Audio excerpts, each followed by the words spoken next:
welcome back to my channel. I apologize for the rain and the traffic in the background. It's pouring the rain here today. Every time I try to film, it decides to come down even harder, and for some reason there's a lot of traffic today when there usually isn't, especially on Sunday.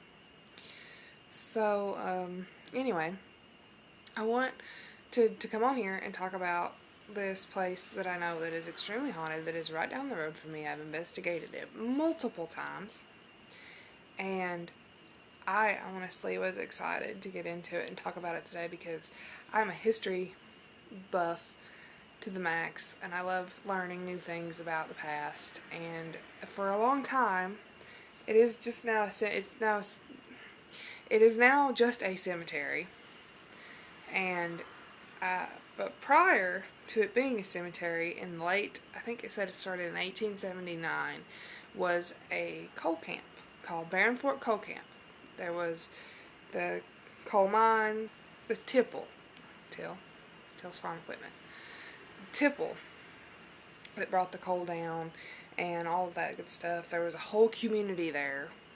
Never would have guessed it if I hadn't walked the trail that they made now that shows you where, I assume, where the buildings used to be and all that stuff. And also found an article about it online, which I'll put in the link of this description if anybody wants to know any more about it. I feel like history and the paranormal kind of goes hand in hand for me, especially ghosts in general. Not really just the paranormal, but ghosts. I love history and paranormal, ghost hunting. I won't say paranormal because that's too broad. But ghost hunting and that go hand in hand for me. I love learning the history of locations that I go to, especially when it's not the history that I think it is. I just thought this was just a random old cemetery. That's all I thought it was. But come to find out, it was a whole community that took up the whole spot. It's now in the Daniel Boone National Forest. And I originally thought, who would put a cemetery in the Daniel Boone National Forest? Well, it wasn't just a cemetery, and it was there long before the Daniel Boone National Forest. As I said, this camp was established in 1879. The Lexington Stave and Mining Company purchased the land in Barren Fork drainage. The company would later become the Barren Fork Coal Mining Company, and afterwards the Eagle Coal Company.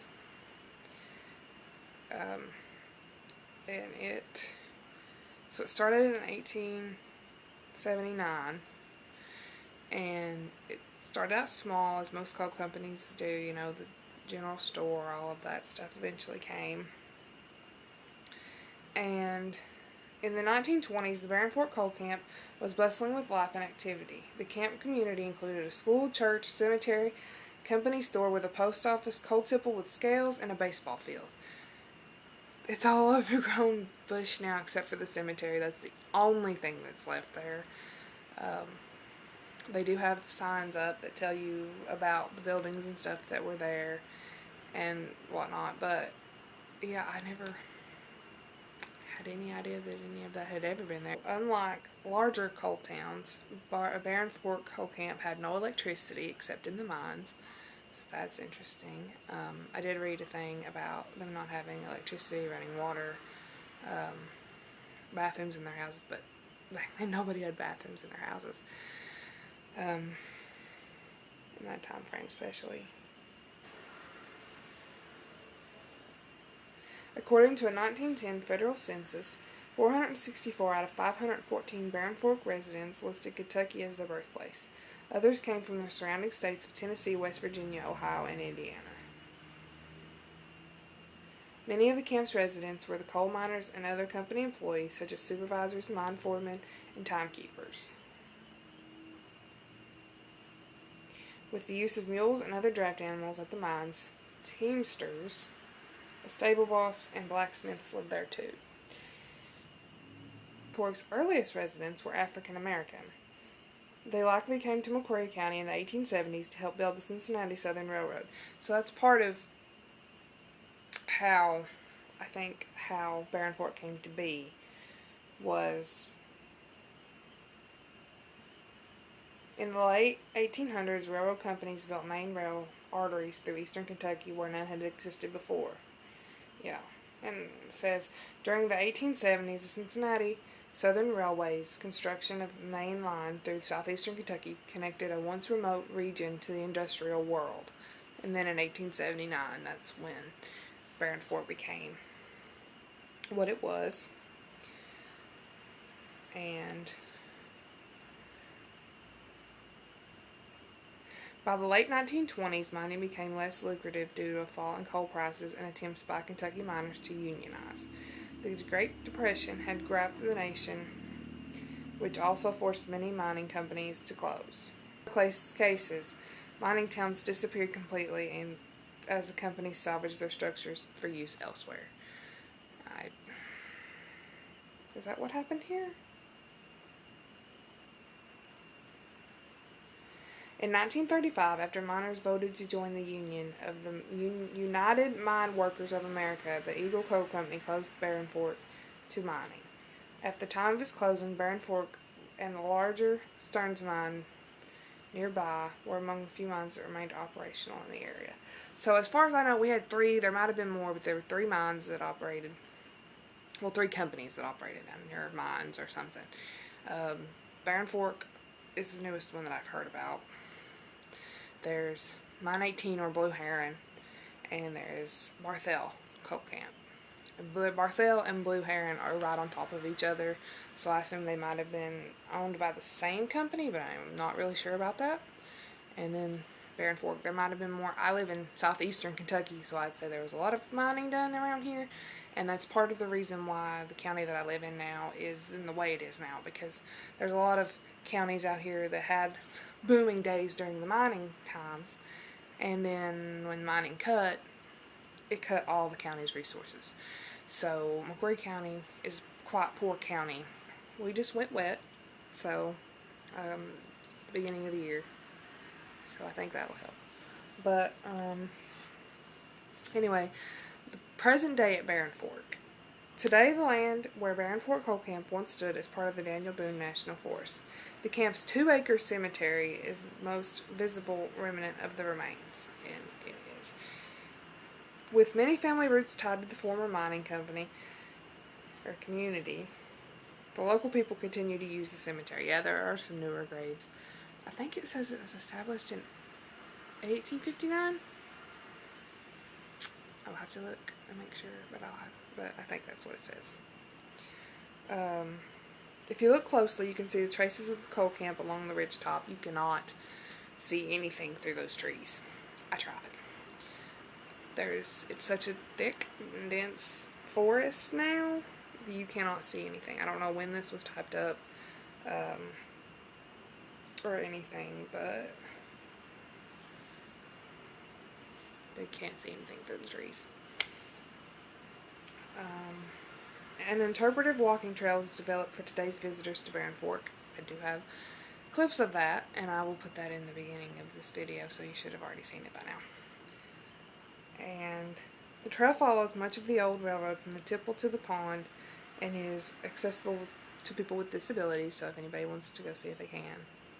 Where the building once stood that served as both school and church, visitors can see a large cistern and a row of maple trees planted to honor the early students and residents. Pier stones and bricks, water wells, ornamental vegetation, and scatters of artifacts on the ground are all that remain of the houses. Although weather-beaten and covered with vegetation, the incline used to move the coal to the tipple still stands. I guess I don't know if that's the hill or if there was something there, but I don't know. Like I said, I can't see anything through the trees.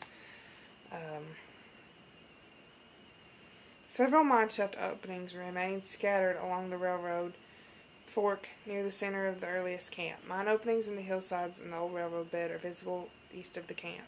As you walk through the forest where Barren Coal Company once stood, take care and protect and appreciate the special place as part of Kentucky's mining history. So, it's something to see, but like I said, we have 2 other coal camps here. That one, Blue Heron, I think it was the biggest, and it has been either restored, which I don't. The buildings that stand there now are metal, and they're just frames of buildings, so they're not the original buildings, but they do have, I assume they're in the spot where the original building was, and they do have signs up that tell you about it, and you press a button and hear it talk to you. So there's that. And Barthel, I think, I've not been there, but I think they are completely restored. I don't think they have anything on there that wasn't originally there.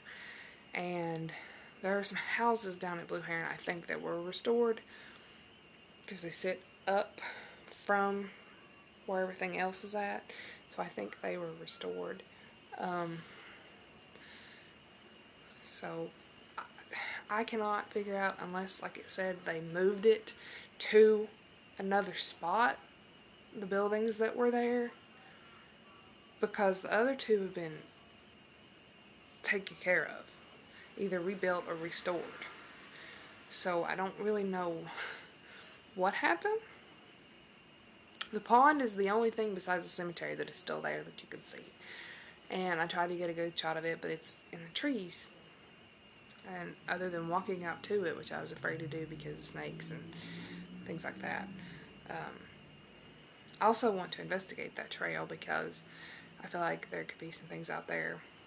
Actually, I about know that there are.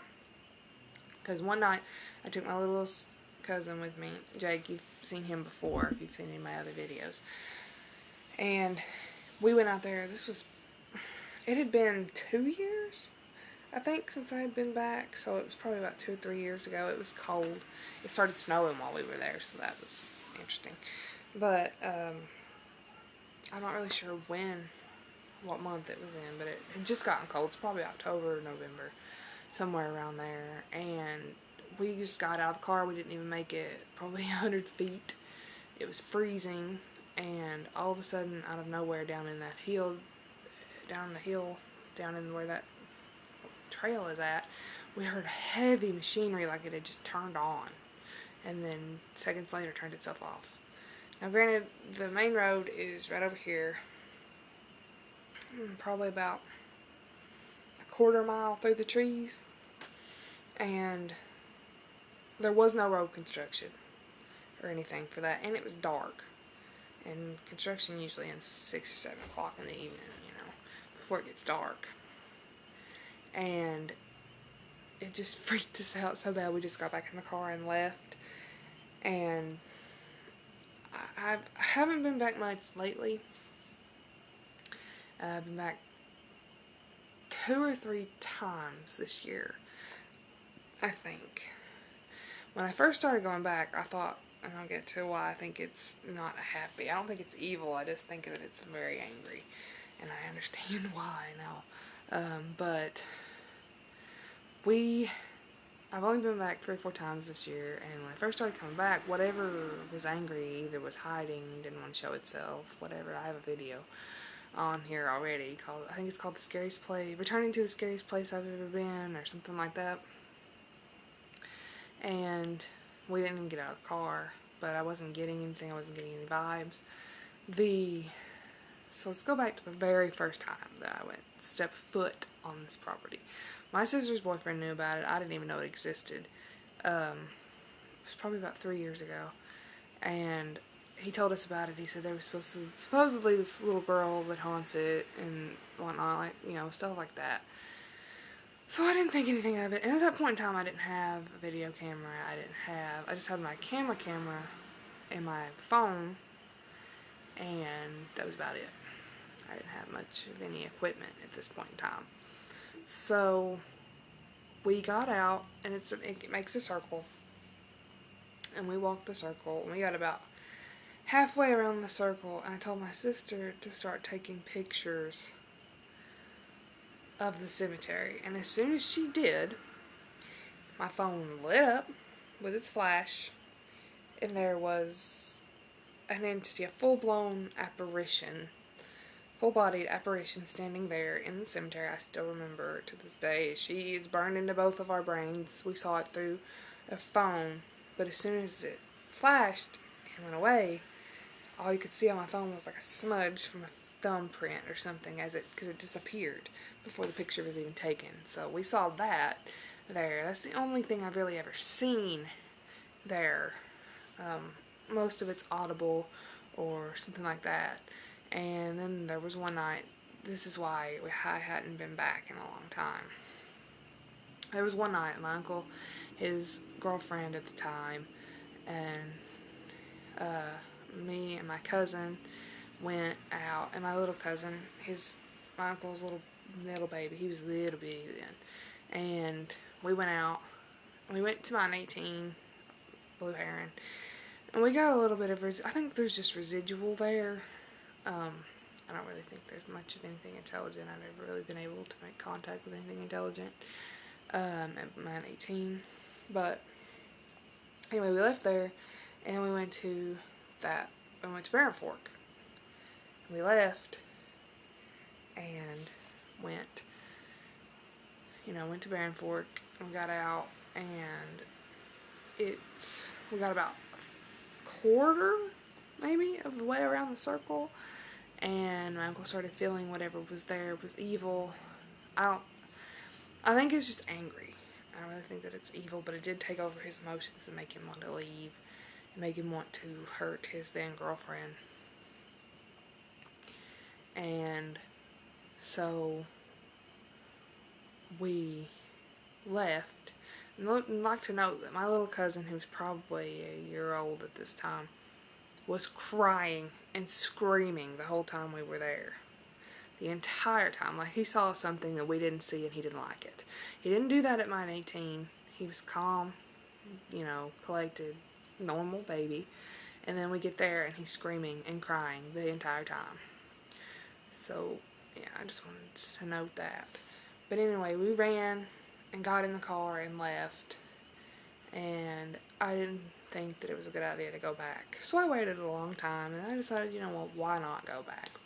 Not by myself. The first time that I've been back was that video that I posted with my grandma, and I think one of my cousins was in it. And, we went back and we drove around, and there wasn't much of anything happened. And then, we've been back a couple of times, and I went back with my uncle and his now girlfriend Mandy, and we didn't really get out of the car, but we did. We kind of stood in the back of our car,